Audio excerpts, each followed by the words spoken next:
বন্ধুরা প্রশ্নটা লক্ষ্য করো।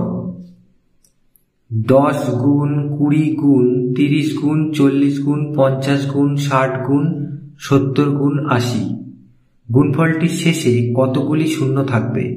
অপশন দেওয়া আছে এ 8, বি 9, সি 10 এবং ডি 11। বন্ধুরা হিসেব ছাড়াই চটপট বলতে হবে, পারবে কি? যদি না পারো তাহলে দেখতে থাকো। বন্ধুরা দেখো,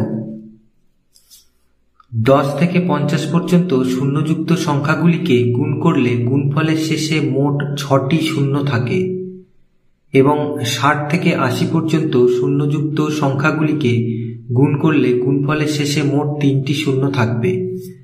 তাহলে আমাদের প্রশ্নে দেখো 10 থেকে 80 পর্যন্ত শূন্যযুক্ত সংখ্যাগুলিকে গুণ করতে বলা হয়েছে এবং সেক্ষেত্রে কতগুলো গুণফলটির শেষে শূন্য থাকবে সেটা জিজ্ঞাসা করা হয়েছে।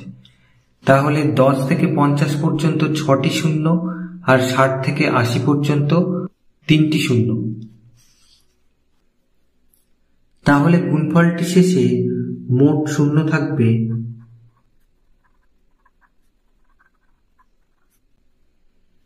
6টি প্লাস 3টি,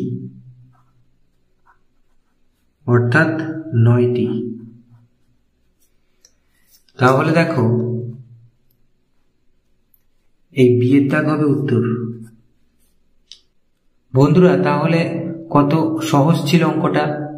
তোমাদের নিশ্চয়ই ভিডিওটা ভালো লেগেছে। যদি ভিডিওটা ভালো লাগে তাহলে প্লিজ কমেন্ট করে জানাও আর চ্যানেলটাকে প্লিজ সাবস্ক্রাইব করে রেখো, কারণ ভবিষ্যতে এরকম আরো অনেক ভিডিও আপলোড হলে নোটিফিকেশন খুব সহজেই তুমি পেয়ে যাবে। এতক্ষণ ভিডিওতে সাথে থাকার জন্য ধন্যবাদ।